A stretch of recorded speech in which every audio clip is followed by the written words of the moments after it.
This video is not sponsored, and this is my own bike. Anything you do to your own bike is at your own risk. I do use the whole tire. It has had the traction light up, and on dry, barely cold roads, and it has on very sideways in the dirt. And the reason I'm not doing a post recording and letting you hear all my huffing and puffing, and this Motoz, which is getting what little sun we have to warm up, is supposed to be one of the hardest tires to mount by hand. This is tubeless. Outex didn't work on the front. Here's the video of how I did it on the front and how I will do it from now on. That is barely changed in softness since it's been out there, but it is warm. I have the Motoz Tractionator GPS in the front. Compared to the cruise streets, pretty similar in the street, and off-road, it's megalittically better. Like, the only time it has slidden, mud, fair enough. Why then do I complain about the Adventure? I didn't want Motoz in the first place. In the dirt, this space is great. I understand it's tied in here, so this shouldn't move too much, and this is big enough it shouldn't move too much. And a road test will find out if I'm just full of I wanted the Motoz Tractionator GPS. The only distributor in Japan, they didn't update their site. They're out of stock and not buying more. Now, having this in my hand, I see there's a lot of tie-on, so it might not be that bad on the street. It'll obviously, just look at it, be way better in the dirt. This was my fifth choice. Real quick, Outex is holding up great, so that's good. So what I wanted was the Dunlop Trailmax Mission. Longevity, off-road performance, on-road performance, all of that does seem to be, for me, the perfect tire. And I'm basing a lot of this off of Kyle Bradshaw is kind of the person you gotta know. I'm sure you're not watching this, but Kyle Bradshaw, this all comes down to you. I'm gonna use tons of beadwax because it's supposed to be so difficult to get set. That tire's not sold in Japan, despite Dunlop having a factory in Japan. Dunlop being one of the biggest race brands in Japan. So my next choice would have been the Motoz GPS. That's why we're here right now. Fun fact, I got this on sale, 30,000 yen instead of 45,000 yen. I believe it's a clearance sale. Part of my decision was deeply influenced. Okay, first half is on, thank goodness. As easy as I hoped. If I feel like this actually was a great tire that I wanted, well, short of importing myself, which is take the normal price and add $200 US per tire, that is the best I found to Japan. There's tons of Hondas like the Honda 750 I can't get. For some reason, even Japan doesn't want to sell to Japan. Motoz GPS was not an option. Dunlop wasn't an option. Went back to Dunlop for Trailmax Raid, a lightweight, slightly less mileage, based on the reviews I've seen, very comparable to the Dunlop Mission, not sold in Japan. Flash round, Motoz, not sold in Japan. Heidenau, sold on bikes as OEMs, not sold in Japan directly as far as I could find anywhere. Like, half the list just doesn't exist. Out of the 50-50 tires I was willing to consider, I found 2 I can get in Japan. And once these are all sold out, there is 1. Every Michelin I am aware of, like every Michelin tire ever made, I can get in Japan. Cheaper than this for the Michelin Anakee Wild. I actually came down to, I was going to get the GPS tire or the Anakee Adventure, not the Wild. Because of its street manners, it actually seemed to make quite a bit of sense. Again, looking at Kyle Bradshaw, for the 80/20s, it's the best dirt performer and pretty much the best road performer. It would have been better than what I had and potentially good enough. Then there's the Anakee Wilds, which are also available here, also cheaper than this. They'll last, based on the reviews I saw, at best half the length of this. This was 30,000 yen. Those were 28,000 yen. It's like $12 US that we're talking about.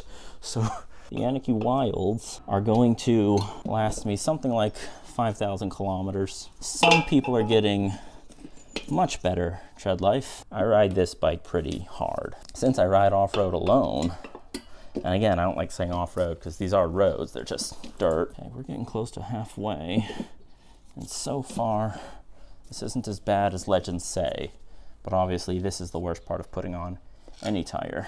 For the extra security off-road at my skill level, this just made sense. And when you look at tires, that dude from Fast and Furious who died in real life, worn out tires. I mean, the best thing you can do to improve your riding, you know, sport bike, street bike, literally anything. Car dudes, getting the right tires is night and day. And since we're talking about motorcycles and riding in the mountains and the dirt alone, I don't think I'm being dramatic by saying life or death. Off the bead, off the bead, off the bead, off the bead. So far, not nearly as bad as rumors. But yeah, good tires on a motorcycle. Life or death. Now that goes back to why I didn't want this. I don't actually trust such a knobbly pattern when it comes to the street. Oh. Well, having put no air in the tire, I can say with confidence the literal mounting of the tire, not as hard as people say. Michelin, despite the tread life, seemed better in a lot of other ways, most ways. And if I was on the street, Michelin Road 6 or nothing. I didn't say track, I said street, so don't get your feelings hurt. I expect I have to go to the gas station and use their real pump. Michelin takes the street seriously. I'm not saying Motoz doesn't, I'm just saying they don't have a single road tire as far as I can tell. I may be wrong, or it may have changed, but they are adventure and dirt tires that they're adapting for the street. A lot of people are saying, oh, there's not serious off-road riding in Japan. That's not true. The vast majority of foreigners and English speakers in this entire country live in the Tokyo metropolitan area. I don't think I'm getting air in this. All right, we're back from the gas station. Air is in. It took some seconds. It was easier than mounting the front. This was not as hard to mount as the internet wanted me to believe. Not even close. Trail side would be awful. Without tubeless, I would not buy this. Pro tip, it's got the pressure I want right now, but when I put it on the bike, there will be lows that pressure goes up. I'm gonna redo the pressure once it's on the bike. I've been at this for 40 minutes. I have never, ever had this much trouble balancing a tire. This is the balance mark. If not, please comment below. Let me know what I did wrong. There we are, tires mounted. I'm gonna do some riding till the streets. We are on the streets, and this is the first time I have actually ridden the streets with an off-road tire. I'm wearing earplugs. It's the loudest tire I've ever ridden. In the hand, it's a much heavier tire than the Metzler's. People saying, oh, it does so good on the street, and then you watch them ride, 2 centimeters on each side of chicken strips left over when the tire's worn out. I often wear out the sides faster than the centers. The get up and go feels different, not good different. Like just in a straight line, I can feel that I'm losing an amount of power. It is such a loud tire. A monkey! I don't know if it showed up on camera, but a monkey ran up the hill. Alright. Since I didn't get the GPS, I don't have to air down. The GPS tire, you have to air down. Not you should.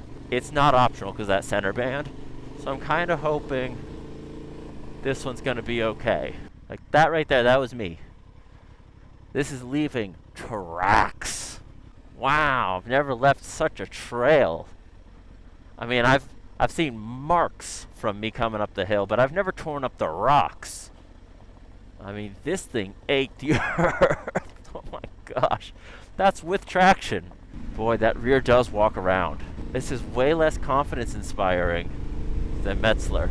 I never slid there with Metzler. Unfortunately, maybe the entire internet is correct and this is an air down tire.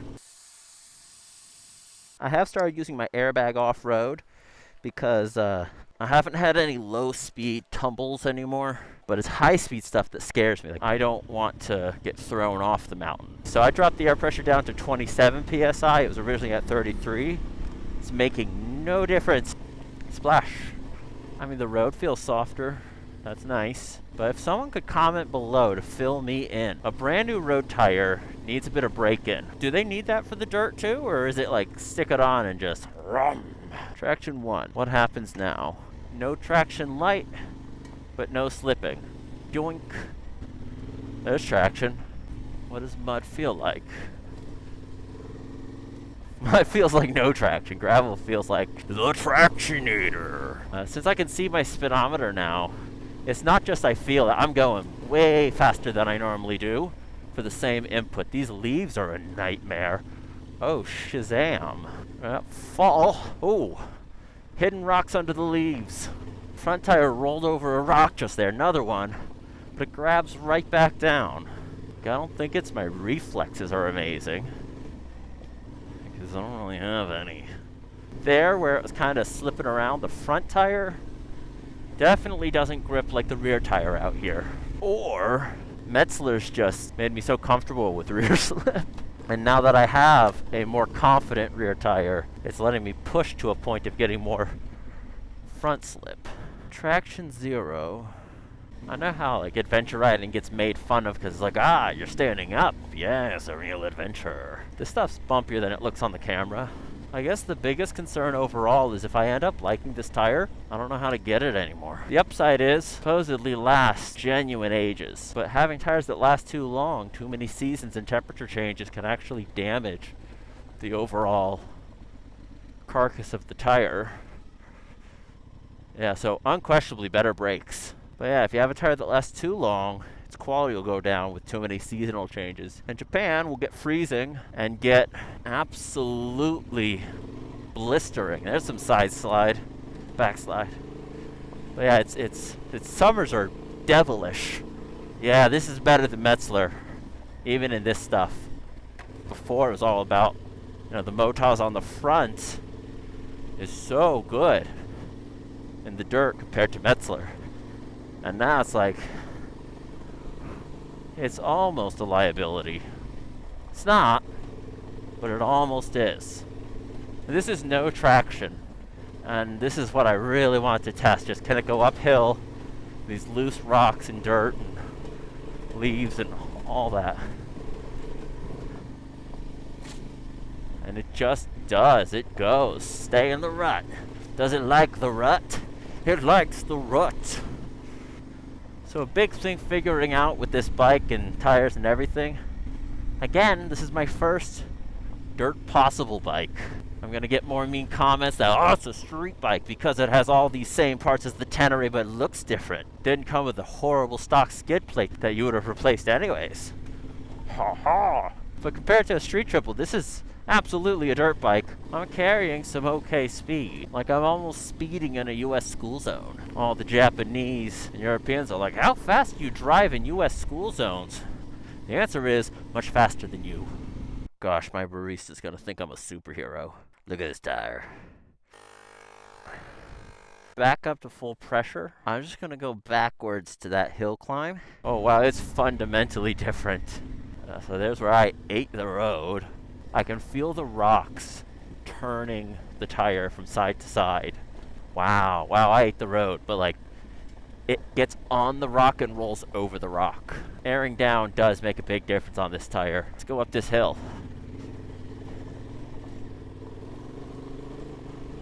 It's not as stable. It's definitely not, but it's not like before I was at 100 and now I'm at a 5. It's like I was at, for my skill, that was my best performance at 100 to now this is an 85. Oh, wow. Ooh, that was almost too many rocks. Bumps are so much worse, hitting the edge of stuff. Now I'm wondering if I'll bend an axle. Maybe for bike protection I need the softer rear.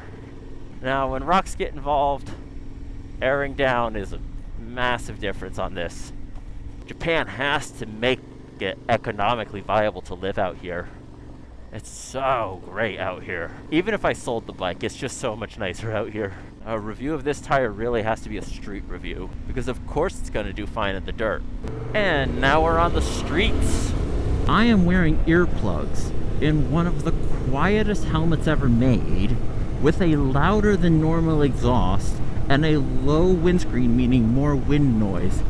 And even at what is about 60 kilometers an hour, gosh, that's not a quiet tire in the rear. I mean, it's not bad. Without earplugs, it was pretty annoying, but you really should be riding with earplugs at speed. This is 120 kilometers, somewhere between 60 and 80 miles. So I'll assume it's broken in enough. And we're right around the corner from the road I wanted to take it on. It's a road I know, so there shouldn't be any surprises beyond maybe leaves. The kind of roads I like in the twisty mountains aren't really tight, twisty hairpins. I like the really deep lean. I don't necessarily need the super high speed. Here we go. Little damp, nothing bad. Here we go.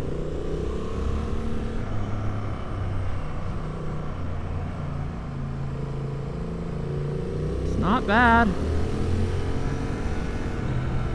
Perhaps not fair to test it on a slightly damp road. I don't know if I'm used to it after 100 kilometers or if it's broken in enough. The first ride was fine, but not awesome. There's a bunch of roads out here that I've not gone on, just because I don't trust the Metzlers. But for the street, at these speeds,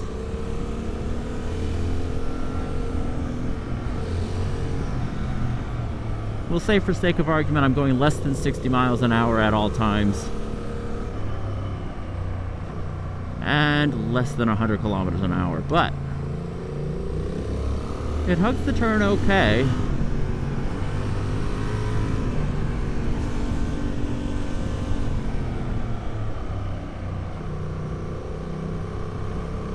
I'm not noticing a traction light flashing, but now the road's a condition where I may not push as hard.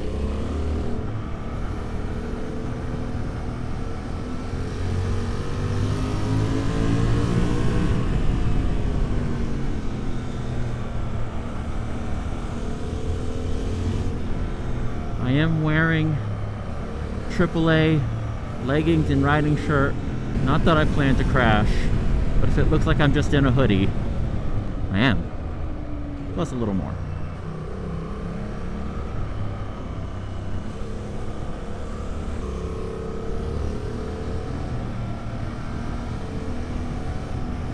If you saw my recent video about Triumph and their new 800 Tiger Sport, you know, if I could only ride dirt or roads like this, I'd pick this every day. Like, dirt's fun. This is my happy place.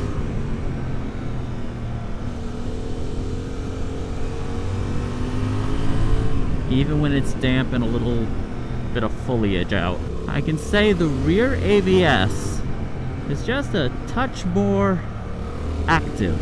Like, I can feel it more. Like, short of actual rainfall, I've never felt the rear ABS on this road with this bike.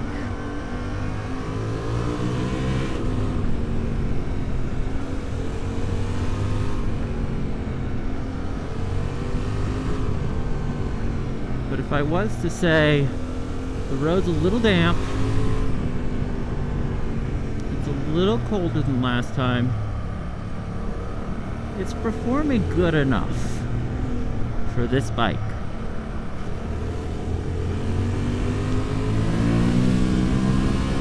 There was a bit of a, I don't know if the traction light lit up there, but I could feel there was a bit of a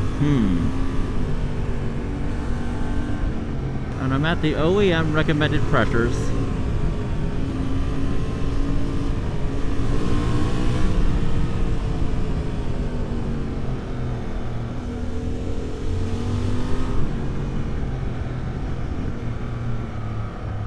So I would say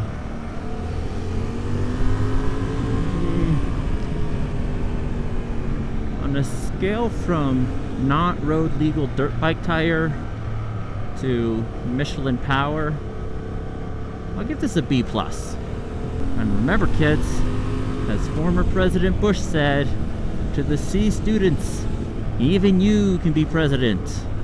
So don't take B+ as a bad mark for such an off-roady tire.